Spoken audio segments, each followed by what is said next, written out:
बिस्मिल्लाहिर्रहमानिर्रहीम। अस्सलाम वालेकुम नाज़रीन, मैं हूं आमशरी आरिफ हमीद भट्टी। लाहौर पाकिस्तान से इंटरनेशनल और पाकिस्तानी खबरों पे नजर डालेंगे। नाज़रीन, अमेरिकन सदर डोनाल्ड ट्रंप अपना 3 रोज़ा चीन का दौरा करके वापस अमेरिका पहुंच गए। अमेरिका पहुंचते ही उन्होंने तेवर बदल लिए।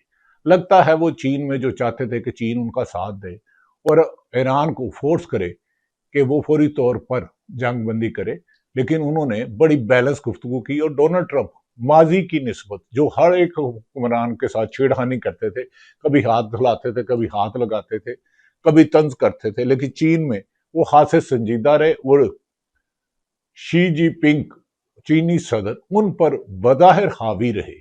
यहां तक कि वो जब उठ के गए तो वो उनकी फाइल देखने लग पड़े कि चीनी सदर ने क्या लिखा है, जिसे मायूब समझा जाता है, सफारती अदाब के खिलाफ समझा जाता है। दूसरी तरफ बज़ाहिर शो तो यह किया जा रहा है कि मुस्लिम लीग नून के सरबराह नवाज शरीफ साहब ने जाती उमरा में वफाकी काबीना का बजट के लिए इजलास तलब कर लिया। बजट तो भाई बनाना ही IMF ने है, आपका बजट के साथ रिश्ता क्या? IMF ने कहना है पेट्रोल की लेवी बढ़ा दो, 80 रुपए की बजाय आपने 137 रुपए दीगर टैक्सेस डाल के कर देने हैं। IMF ने जो कहना है वो कर लेना है। तो लिहाजा IMF का डेलीगेशन भी पिछले दिनों पाकिस्तान आया था। असल बात यह है नाजरीन कि 28वीं तरमीम की बाज गश्त और 29वीं तरमीम की बहुत तेजी से आ रही है, जिसमें मुस्लिम लीग नून को खदशा है कि 26वीं और 27वीं तरमीम में अपने हाथ बाजू काट कर हमने हुकूमत को दे दिए। अब अगर 28वीं तरमीम हो गई तो कल को मौजूदा हुकूमत को लपेटना नहायत आसान हो जाएगा। पीपल्स पार्टी टारगेट है, लेकिन मुस्लिम लीग नून भी साइड पे नहीं है।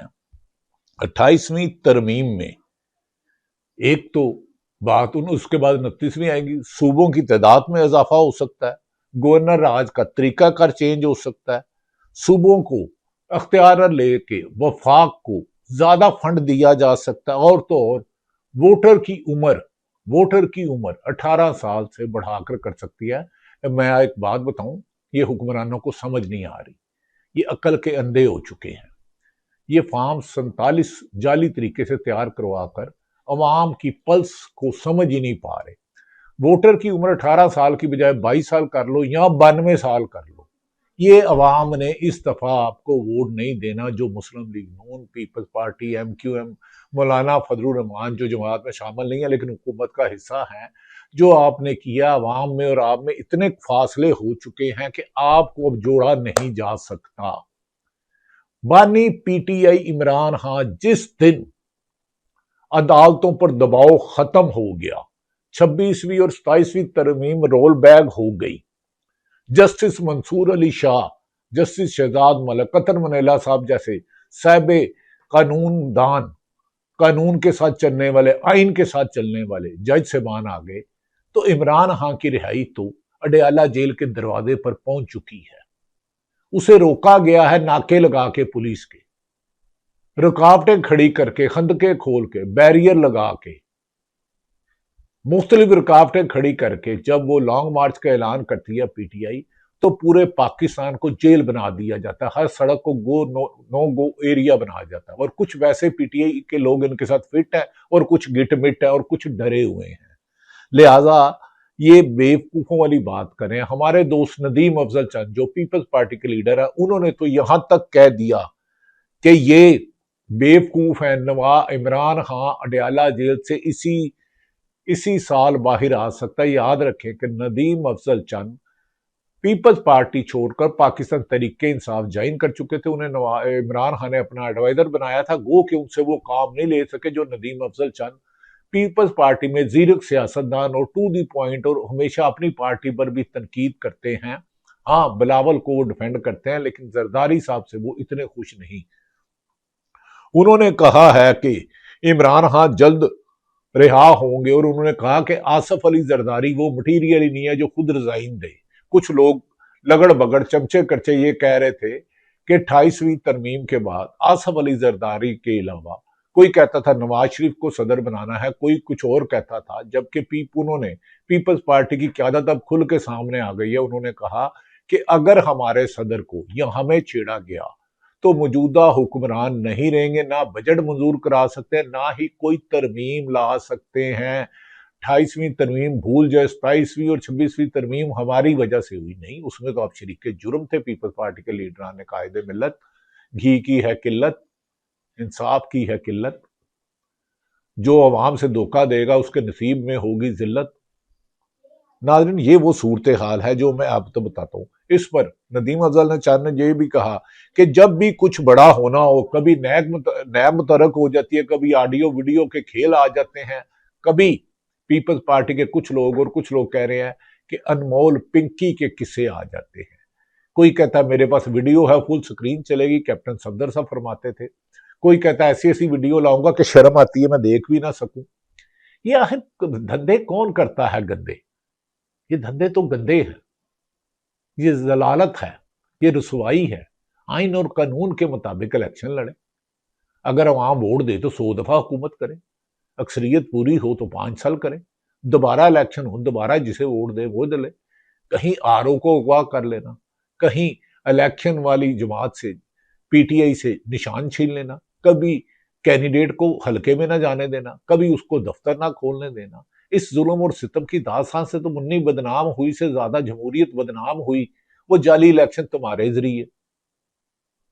ये फाइज ईसा साहब ने जो रसवाई कमाई है, मैं नहीं समझता कि दुनिया में और कोई कमा सके, क्योंकि पाकिस्तान में सबसे बड़ी अदालत कभी सुप्रीम कोर्ट होती थी, आजकल तो आईनी अदालत बन गई है जिसमें आइन का काम ही कोई नहीं है। इसीलिए इस्लामाबाद नैब से सजा होने पर हाई कोर्ट से आईनी अदालत के पास जाएगी, क्योंकि जस्टिस अमीनुद्दीन साहब हैं। जस्टिस अमीनुद्दीन साहब किस तरह आईनी अदालत के सरबराह बने? वो मुकद्दस अवान कौमी असम्बली, जिसे हमारे पीपल्स पार्टी, नून लीग, तमाम सियासतदान कहते हैं, उसमें घुसकर नकाब पोशों ने अरकान असम्बली को अगवा किया, निकाला, उठाकर ले गए जबरदस्ती। जमीर की मंडियां लगी, जमीर बेचे के, फिर जबरदस्ती 26वीं और ब्रूटल ताकत के साथ बिलावल भुट्टो के साथ अब बिलावल भुट्टो खासे मुतरक नजर आ रहे हैं। ना जब कभी भी हुकूमतें चेंज होनी हो तो बलूचिस्तान का भी जिक्र होता है। अब सादक संजरानी तेज हो गए हैं। सादक संजरानी बाप पार्टी की है। आपको पता है ना बाप पार्टी किसकी है? जिसकी कोई पार्टी नहीं, जो आइन में पार्टी नहीं बना सकता, जो आइन में हलफ देते हैं कि हम आइन और कानून के मुताबिक अपनी सर्विसेज अंजाम देंगे, सियासत में इंटरफेरेंस नहीं करेंगे, चाहे पुलिस वाला हो, चाहे रेलवे का अफसर हो, चाहे ऑडिट हो, उनका काम कुछ और जिम्मेदारी है। लेकिन जब अपना असल काम छोड़ के दूसरी करोगे। दूसरी तरफ मुस्लिम लीग नून कहती है कि 2.5 साल के लिए सरफराज बुगटी, जो निगरान हुकूमत में वजीर दाखिला थे, इंटीरियर मिनिस्टर थे, इलेक्शन से पहले उन्हें पीपल्स पार्टी में शामिल कराया गया और पीपल्स पार्टी को सिंध के साथ केपीके, सॉरी बलूचिस्तान भी दिया गया, और मुस्लिम लीग को पंजाब और वफाक दिया गया, और अवाम ने केपीके पाकिस्तान तरीके इंसाफ को दिया, और सिंध को यकीनन पीपल्स पार्टी को दिया अवाम ने। अब पीपल्स पार्टी खासी परेशान है कि अब उनकी बारी है। उन्होंने, उनके एक एमएनए ने जियो के एक प्रोग्राम में कहा, हम तो गिरफ्तार जाने के लिए अंदर है, लेकिन नून लीग में नहीं बचेंगे, जेल में ये भी जाएंगे। अगर पीटीआई इस वक्त दुनिया की, पाकिस्तान की सबसे मकबूल जमात होकर उसका लीडर 85% बनाई चले गई है, उसकी अहलिया इमरान खान अंदर है, उसकी अहलिया बुशरा बीबी अंदर है, उसकी बहनें जेलें काट चुकी हैं, उसकी पार्टी की अक्सरियत, वादे अक्सरियत दहशत गर्दी और दीगर संगीन दफात के मुकदमात में अंदर है, तो नून लीग के पास तो अब वोट बैंक ही नहीं है। उनका वोट चोरी हो गया है। चोरी नहीं हो गया, उनका वोट गुम गया है। गुम नहीं गया, उनका वोट उनसे बागी हो गया, क्योंकि उन्होंने वोट को इज्जत दो की बजाय वोट को जिल्लत दो कर लिया, वोट को छीन लिया, वोट को चोरी कर लिया, और वोटर नाराज हो गया। जब वोटर नाराज हो जाता है तो वो बैलेट बॉक्स में जाके अपनी मर्जी के मुंतखब उम्मीदवार को, जो उम्मीदवार होता है, उसे वोट डालता है, और उसका ही काउंट होता है, और फिर उसके मुताबिक नताए जाते हैं। लेकिन 8 फरवरी 2024 के इलेक्शन ने ऐसा धांधला किया कि पाकिस्तान की 78 साल धांधली के काम ही खत्म हो गए। अब कहा जा रहा है कि नैब में 88वीं तरमीम में पीपल्स पार्टी को स्क्रू करने के लिए, टाइट करने के लिए 18वीं तरमीम लाई जा रही है। इसलिए जरदारी साहब बरी और पीपल्स पार्टी पर कुछ लोग तो अनमोल हनी की गिरफ्तारी, जो कोकीन गर्ल है, जिसे टीवी पर इतनी कवरेज दी गई कि अंदाजा करें पीपल्स पाकिस्तान तरीके इंसाफ का लीडर इमरान खान, जिसकी बनाई गई पिछले कई सालों से उसकी तस्वीर नहीं दिखाई गई, उसकी आवाज नहीं सुनाई गई, और पीरनी पिक्की जो कोकीन बेचती है और कोकीन के नाम के साथ ड्रग गर्ल उसका नया या ड्रग सप्लायर उसका नाम रखा गया, उसकी टीवी पे कवरेज होती है, और पाकिस्तान के सबसे मकबूल लीडर इमरान खान की नहीं। ये मीडिया का लेवल है, या मीडिया को इस लेवल पर लाया गया है। ये कमेंट सेक्शन में अपनी राय दीजिएगा, अगर कोई सहाफी सुने तो जरूर दीजिएगा, क्योंकि सहाफी अब साफ कर रहा है, साफत नहीं रही। इन्वेस्टिगेशन जर्नलिज्म खत्म हो गई है। एक टेलीफोन पे 15 की 15 स्क्रीनें एक जैसी हो जाती हैं। सच दिखाना मुश्किल हो गया है, जैसे अदालतों से इंसाफ लेना नामुमकिन हो गया। एतजाज हसन कहते हैं कि 26वीं और 27वीं तरमीम के बाद इन्ना लिल्लाहि व इन्ना इलैहि राजिऊन अदालतों पर पढ़ ले। इसीलिए सलमान अकरम राजा कहते हैं कि हम 24 से 30 दफा सुप्रीम कोर्ट गए, और इसी तरह हाई कोर्ट इस्लामाबाद गए, हमें इंसाफ नहीं मिल रहा। इंसाफ कहाँ मिले? एक 15 नंबर का लाहौर से ले जाने वाले सरफराज डोगर साहब को उसका इस्लामाबाद का चीफ जस्टिस बनाया गया, एक जस्टिस अमीनू बना दिया, एक जया फरीदी बनाया गया, तो इंसाफ तो मंसूर अली शातिर मनेला के साथ ही गुम हो गया, और दीगर जज साहबान बाबर स्टार के साथ, मोहसन अख्तर क्यानी के साथ, तारक जंगीरी के साथ, समन रिफत के साथ, और दीगर जज साहबान जो आइन और कानून पसंद थे, उन्हें रिजाइन देकर घर जाना पड़ा। लाहौर हाई कोर्ट के एक जज साहब ने भी रिजाइन दिया। इस मुल्क में इंसाफ करना मुश्किल तो नहीं। अब नाज़रीन 28वीं तरमीम में क्या सूबों की तादाद होगी? पंजाब में कहा जा रहा है कि हर रेंज के, फिर कहता नहीं 3 सूबे बनाए जाएंगे, एक जनूबी पंजाब, एक सेंट्रल पंजाब और एक पोठोहार। इसी तरह सिंध के 3 सूबे होंगे। तो पीपल्स पार्टी तो गई लम लेट, क्योंकि अरबों रुपए की दिहाड़ी तो पीपल्स पार्टी में है, पर सिंध में कराची में है, हैदराबाद में समुंदर कराची में, तमाम हेड ऑफिस कराची में है। तो पीपल्स पार्टी की ये छेड़ है, क्योंकि वो आगे ही इसी टिकट पे कह रहे हैं कि मुझे सिंध दिखा, मेरा मूड बने। क्या पीपल्स पार्टी अब 18वीं तरमीम जो सूबों को हकूक देने का दावा करती थी, 28वीं तरमीम में वही हकूक वापस लेके सियासत को खत्म करेगी? वोटर की तादाद जो मर्जी कर ले, वफाक को जितने मर्जी इख्तियार दे दे। नाज़रीन, कभी वीडियो लिंक, कभी ऑडियो लिंक, कभी पिंकी लिंक, और अब फैसलाबाद में साफ सुथरा पाकिस्तान में अरबों रुपए की करप्शन का केस आया है। ये केस अभी पीनट है। मैं कुछ ऐसे केस चाहता हूं कि अरबों रुपए की कमीशन लेकर एक वजीर ने दीगर दूसरे मुल्कों में पाकिस्तान के अलावा करप्शन के लिए, लेकिन इसकी जब इंडिपेंडेंट इंक्वायरी होगी, जब नैब आईनी सरबराह के कोई ईमानदार, काबल, कॉम्पिटेंट, ऑनेस्ट, हार्ड वर्कर और काम को समझने वाला आएगा, तो कई वजीर पंजाब में और वफाक के पकड़े जाएंगे, जिन्होंने अपने पैसे पाकिस्तान में करप्शन के लेने की बजाय यूरोप और मिडल ईस्ट के मुल्कों में लिए। कई तो मिडल ईस्ट की गाड़ियों में फिरते थे। नाजरीन, अब आ जाते हैं ऑडियो वीडियो लिंक के बाद, सूबों की 28वीं तरमीम के बाद पंजाब का साफ सुथरा केस आया। इसके बाद तरक्याती कामों के अरबों रुपए के करप्शन के किस्से जबान जदे आम है। और इस तारीख को नवाज शरीफ ने जो बजट इजलास बुलाया है, ये इसलिए नहीं बुलाया कि अवाम को रिलीफ मिले। बजट से ना तो नवाज शहबाज शरीफ साहब का काम है, बज़ाहिर वो वज़ीर आज़म है पाकिस्तान के, हमारे लिए काबिल इज्जत है, काबिल एहतराम है, बहुत अच्छे आदमी है शहबाज शरीफ साहब। लेकिन बजट तो IMF की शराइत से बनता है। बजट तो पाकिस्तान का नहीं। पाकिस्तान में पेट्रोल, पाकिस्तान जब से बना है 150 रुपए से, जब इमरान खान की हुकूमत गई थी, PTI की, पाकिस्तान तरीके इंसाफ की, अब 417 है और आज रात भी बढ़ सकता है। इस पर तो इनका हल कोई नहीं। अब नवाज शरीफ को यह खौफ है, जिस तरह 26वीं और 27वीं तरमीम लेट कर बनाई, 28वीं इसी तरह बना दी गई, उसके बाद पीपल्स पार्टी का बारी आएगी और उसके बाद फिर नून लीग को भेजकर एक निगरान कौमी हुकूमत बना दी जाएगी, तो नून लीग का भी एहतसाब शुरू होगा। तो इनके तो खरबों रुपए बैरूने मुल्क है। इमरान खान की तो प्रॉपर्टी एक पैसे की नहीं निकली। अगर नून लीग वाले मेरे दोस्तों को पता हो तो हमें बताएं, हम भी उन पर तनकीद करना चाह रहे हैं। अगर उन्होंने हुकूमत के बाद कोई अरबों रुपए की प्रॉपर्टी बाहर बनाई हो, उनकी दुकान हो, शॉपिंग प्लाजा हो, घर हो, फ्लैट हो, कई शॉपिंग प्लाजा हो, मिडल ईस्ट में हो, इसाक डार साहब के बच्चों की बहुत ज्यादा प्रॉपर्टी है, आसफ अली जरदारी साहब की बड़ी है, पीपल्स पार्टी के और नून लीग के लीडरों की बहुत ज्यादा है। तो अब नवाज शरीफ क्या करेंगे? नाज़रीन, दूसरी तरफ मंगल के रोज 19 तारीख को एक बड़ा मैदान लगने जा रहा है अगर सैयद अफरीदी अपनी जबान पढ़ खड़े हुए वजीर आला खैबर पख्तूनख्वा।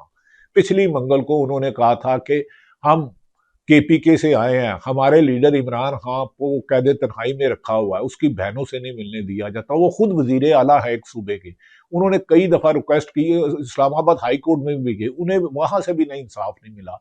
वो जेल के बाहर गए, उन्हें वहां से भी इंसाफ नहीं मिला। उन्होंने वजीर आजम पाकिस्तान मोहतरम शहबाज शरीफ साहब को कहा कि मेरे कायद से मेरी मुलाकात करा दे, वो भी मुलाकात नहीं कराई सकी। आइन के खिलाफ जाते हुए, अदालतों के खिलाफ जाते हुए, तौहीन अदालत करते हुए पाकिस्तान की पुलिस, पंजाब की पुलिस, पंजाब का जेल खाना जात ने जो जुल्म के बाजार ढाए हैं, ये तो तारीख में इनके नाम स्याह हरफों से लिखे जाएंगे।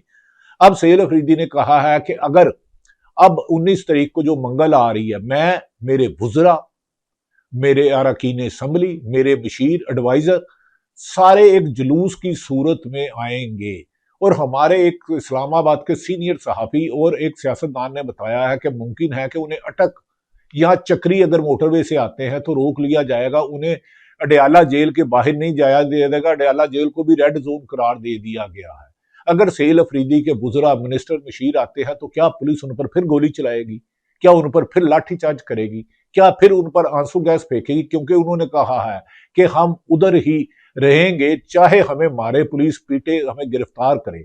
सैयद अफरीदी वैसे कहते तो बड़ा कुछ है, लेकिन बुशरा बीबी तो डी चौक पहुंच गई थी। अली अमीन गंडापुर भी चौक गए, अली अमीन गंडापुर दुम दबा के भागे थे वहां से, साबिक वजीर आला केपी के दुम दबा के भागे थे। क्या सैयद अफरीदी को अटक पे रोका जाएगा जहां पंजाब शुरू होता है, या चक्री की तरफ से आते हैं? क्या केपी के की गयूर अवाम पहुंच पाएगी डयाला जेल? जबकि इस्लामाबाद और पिंडी को डयाला जेल के रास्तों को सील करने का प्रोग्राम बनाया, और लाहौर से तो जाने वाले हजारों कंटेनर लगा दिए जाते हैं। जमहूरियत को कत्ल करने के लिए डिक्टेटरशिप की मिसालें दी जा रही हैं। नाज़रीन, दूसरी तरफ यह भी कहा जा रहा है कि अब सैयद अफरीदी, अलीमा खान ने कहा है कि हमने बहुत इंतजार कर लिया, सुप्रीम कोर्ट हमें इंसाफ नहीं देती, आईनी अदालत नहीं देती, हाई कोर्ट नहीं देती, इंसादात दहशतगर्दी अदालत नहीं देती। और पार्टी के लीडरों को उन्होंने कहा, अरकान सेनेट को, अरकान कौमी असम्बली को, ये अल अफजल शेर मरवत और मिसाल यूसुफ जई जैसे चले हुए कारतूस अब कोई बयानिया नहीं बना सकते। बयानिया वही होगा जिसको अडयाला जेल से बनता है, जिसको इमरान खान बनाना चाहता है।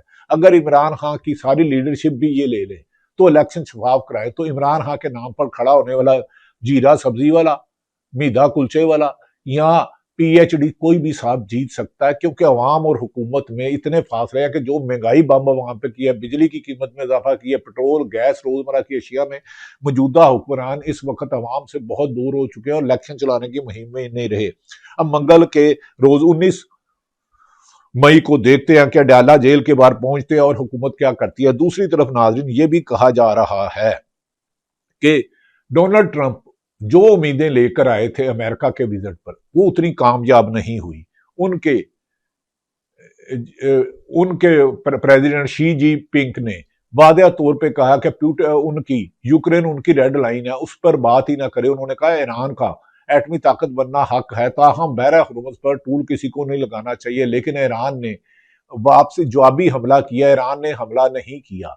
दूसरा, डोनाल्ड ट्रंप इधर खासे परेशान नजर आए और अब ये कहा जा रहा है कि वो अमेरिका जब वापस पहुंचे तो उन्होंने कहा कि हमारा दौर बड़ा अच्छा रहा है, हमसे तजारत की बात होगी। और चीन के सदर वादिया तौर पर कहा, उन्होंने कहा है कि हमारे साथ जंग की बात ना करें, ट्रेड की बात करें, मुज़ाकरात का अमल जारी रखें। जब जंग करेंगे तो आप डोनाल्ड ट्रंप तनहा रह जाएंगे। याद होगा आपको कि डोनाल्ड ट्रंप को नेटो ने भी छोड़ दिया, यूरोपीय ममालिक ने भी छोड़ दिया, मिडल ईस्ट ने भी छोड़ दिया और तनहा रह गया। अब कहा जा रहा है कि यूएई और भारत ने, नरेंद्र मोदी ने यूएई का दौरा किया। यूएई हमारा इस्लामी बरादर मुल्क है, हमें चाहिए कि हमारे इस्लामी बरादर मुल्क और यूएई को चाहिए कि हमारे साथ बात करें, और ईरान को भी चाहिए यूएई पर ना हमला करे। ईरान का मौकफ है, अब्बास अरक्ची ने कहा, उन्होंने किसी मिडल ईस्ट के ऐसे मुल्क पे हमला नहीं किया जिन्होंने एयरबेस दी थी। जिन्होंने एयरबेस दी थी जो उनकी मुल्क की सरजमीन ईरान के खिलाफ इस्तेमाल हुई, उधर जवाबी कार्रवाई की गई हैं। वो इंडिया के दौरे पे थे, उधर अब्बास अरक्ची ने इंडिया की भी तारीफ की, जबकि पाकिस्तान में पाकिस्तान की तारीफ करते हैं। मुस्लिम उम्मा को एक होना होगा। नाज़रीन, डोनाल्ड ट्रंप के दौरे के बाद रशियन प्रेसिडेंट प्यूटन अगले हफ्ते चीन का दौरा कर रहे हैं। याद रखें कि चीन इस वक्त उभरती हुई दुनिया की माशी ताकत है, जिसके साथ अमेरिका भी पंगा लेने से गुरेज करता है। हमें पाकिस्तान को मजबूत करना है, पाकिस्तान में जमहूरियत को मजबूत करना है, आइन को मजबूत करना है, कानून को मजबूत करना है, फंडामेंटल राइट को मजबूत करना है। जिस दिन पाकिस्तान की आवाम मजबूत होगी, पाकिस्तान मजबूत होगा, और पाकिस्तान मजबूत होगा तो भारत अफगानिस्तान के जरिए हमले कराने की जरूरत नहीं करेगा। पाकिस्तान जिंदाबाद।